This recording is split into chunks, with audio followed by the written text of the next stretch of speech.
A paz do Senhor Jesus. Vamos começar mais um cafezinho com Jesus, amém? Pegue a sua Bíblia, abre ela em Filipenses capítulo 2 e verso 15. Terceiro áudio sobre corrupção. Por que, irmão Alex, que você está falando assim de corrupção? Já é o terceiro áudio. Sim, porque isso é um estudo, irmãos. Eu faço o estudo e trago a você para colocar dentro do seu pensamento, do seu coração, aquilo que o Senhor quer que você entenda. A corrupção, ela está em todos os lugares, né? E ela pode arrastar muitas vidas, sim. Ela pode estar aí nesse exato momento no seu pensamento. Pode estar dentro do seu lar. Pode estar no pensamento do seu marido ou da sua mulher. Dos seus filhos. A corrupção, ela vem de várias formas. Ela existe e tem várias formas, né? Você não vai encontrar ela como uma forma quadrada, porque ela também pode ser redonda. Ou como uma forma de um triângulo. Não, ela tem várias formas que ela pode entrar dentro da sua casa. A corrupção é muito perigosa. Ela faz com que a pessoa venha ao pecado. Amém? Filipenses capítulo 2 e verso 15 diz assim: para que sejais repreensíveis e sinceros, filhos de Deus inculpáveis, no meio de uma geração corrupta e perversa, entre a qual resplandeceis como astros no mundo. Todo dia esmiuça um pouco esse versículo, né?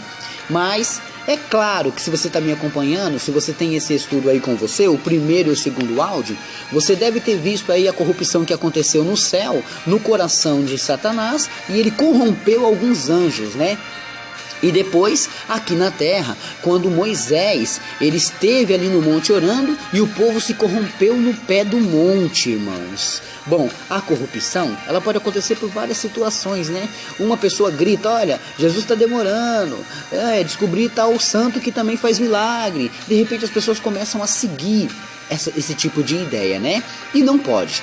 Bom, entendemos aqui que nós temos que ser e estar no meio de uma geração corrupta, mas temos que ser e estar sempre em luz. Jesus é a luz, nós somos a luz, temos que estar em luz e não podemos perder o foco. Agora eu vou contar uma outra corrupção que aconteceu com Israel. E eu quero que você entenda, compreenda bem.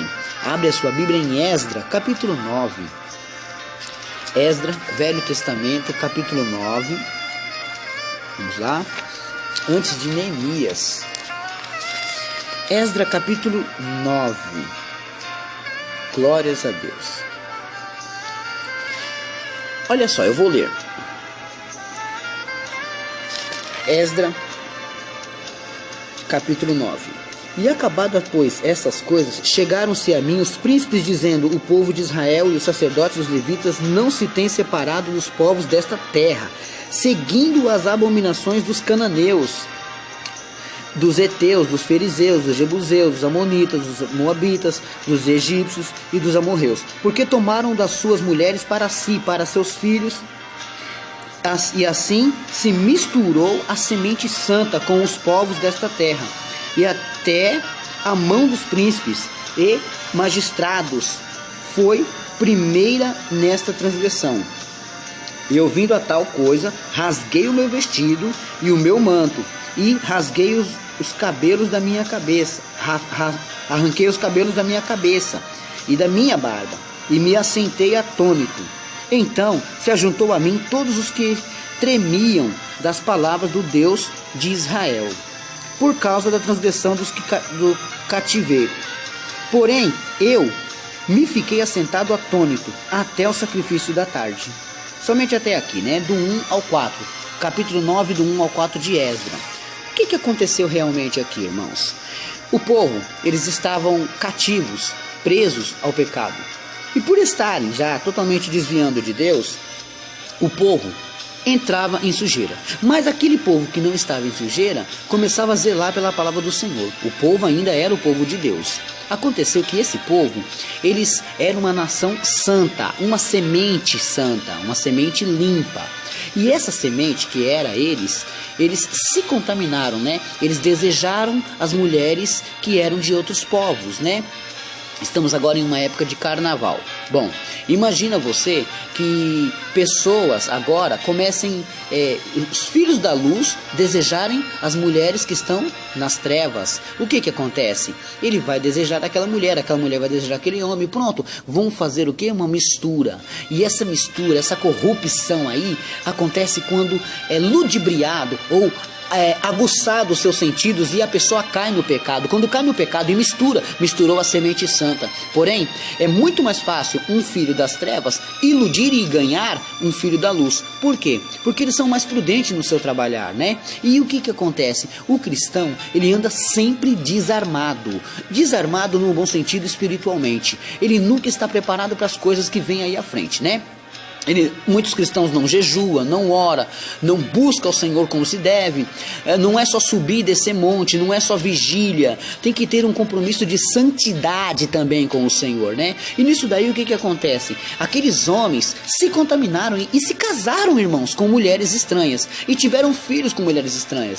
Veja bem o que eu estou dizendo aqui, aconteceu naquela época, e naquela época podia acontecer assim. Esdras pediu ao povo para orar ali e de repente começaram a orar. E aí o povo, vendo Esdras, você pode continuar o texto depois, fazendo aquilo, se sentiram enojados da sua sujeira, né?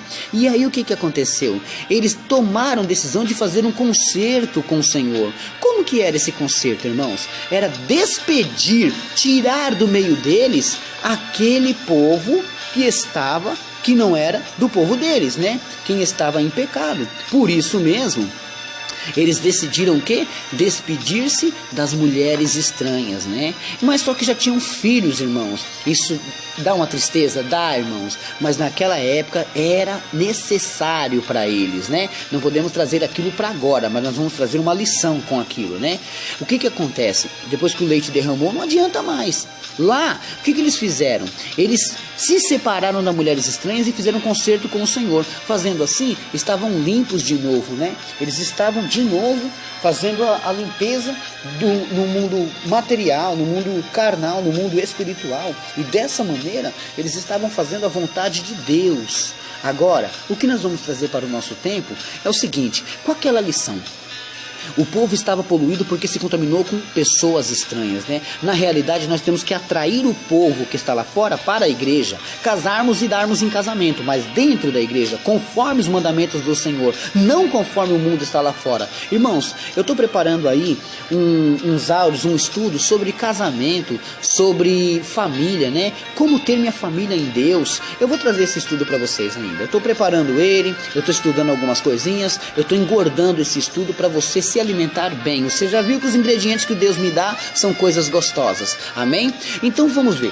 Esdras não decidiu nada, quem decidiu foi o povo, de se separar. O que Deus quer que você aprenda com isso, né? Há pessoas que estão ouvindo esse áudio que estão se preparando para casar. Há pessoas que estão em noivado, há pessoas que estão namorando, e há pessoas que planejam casar-se de novo depois que um dos seus cônjuges já faleceu, porque o casamento, a Bíblia diz que é um só, mas eu não vou debater aqui ainda sobre isso. O que acontece? De repente, acontece um boom nessa situação. As mulheres têm que pegar seus filhos e ir embora. Então, Esdras vê que o povo se santificou e se limpou. Deus não quer que você passe por essa situação, porque tem homens e mulheres que casaram com pessoas que não eram cristãos. O que isso se tornou na sua vida? Um jugo desigual. Ah, mas era mil maravilhas no começo, não era? Agora, essa pessoa que está do seu lado não te trata bem, te proíbe para a igreja, algumas até apanha. O que acontece? Deus tenta te avisar as coisas, mas você tampa os ouvidos. Agora Deus está te avisando de novo. Você que pode evitar um casamento mal sucedido, comece agora, debaixo do joelho, orando, falando com o Senhor. Bom, a Bíblia nos ensina dessa maneira, né? Que você tem que preparar essas coisas para você. E há a possibilidade de você ter um bom casamento, orando a Deus, estando bem com Deus. Ah, mas nenhum casamento não tem crise? Todo casamento pode passar por crise, até porque algumas crises servem de alimento para que o casamento fique maduro. Mas olha só o que acontece. De repente, Deus mostra para aquele povo que há um jeito de se limparem. Conforme eles se limpam, eles enxergam dentro do contexto ali da situação deles, que eles estavam imundos porque tinham casado com mulheres estranhas. Então Deus quer o quê? Quer pureza, quer limpeza. Deus quer que você, antes que passe daquela situação, veja bem o que você está fazendo, porque a corrupção acontece assim. Aquela mulher se casou com aquele homem, ela era de outro povo, ela tem que adorar os deuses dela. É lícito que ela faça a vontade dela, ué. Só que aí começa um julgo desigual. Quer ver um exemplo? Acabe era do povo de Deus e Jezabel era de um povo estranho. O que Acabe fez? Acabe era um rei de Israel muito mau, por sinal.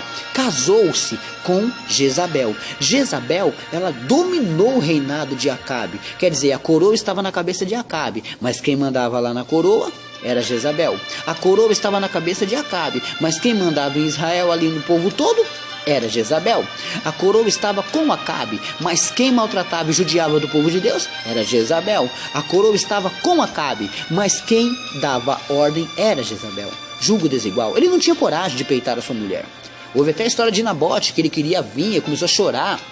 Ficou como um beberrão ali chorando, e ela foi e planejou a morte dele, para que ele pudesse tomar posse daquela vinha. Bom, esse não é o nosso caso agora, não é um assunto para nós agora, mas o que eu quero dizer? As pessoas que estão lá fora, elas vêm com muitas artimanhas e corrompem. Você sabe quantas pessoas não suportam uma tentação? Poxa, eu vou todo dia para a igreja, minha mulher não vai. Aí a mulher vive de roupas seminuas dentro de casa, dando em cima de outros homens, com sem vergonhice, tomando bebida alcoólica, usando drogas ou usando cigarros, e você não consegue, tanto mulher quanto homem, você não consegue. Aguarde o estudo que eu estou trazendo. Você vai ver o estudo da família, como dá para ganhar essas vidas também, mas isso é mais para frente. Então esse julgo desigual acaba de uma hora que a pessoa até se irrita. No momento o diabo vai jogando só setas, ela não suporta muito, quando vê que não, ela desvia também, ela sai da presença de Deus e fica juntamente com eles lá na sujeira. Deus não quer dessa maneira. Esdra conseguiu limpeza daquele jeito, muito dolorosamente, mas Deus não quer que você faça dessa maneira. Deus quer que você faça antes. Não deixe o leite derramar, desligue ele antes, tá entendendo? Conseguiu compreender aí? Quanto a coisa vai chegando, esquentando, melhorando, tá ficando gostoso, tá ficando bonito, tá ficando legal, vou casar, opa, desliga o leite, reflita, porque muita coisa pode ser evitada antes, né? A corrupção dentro de um lar acontece quando as coisas são mal sucedidas, não são conforme o Senhor o quer. Por isso, essa corrupção, ela tem que ser parada. Amém? Deus abençoe a todos e fiquem todos na paz do Senhor Jesus.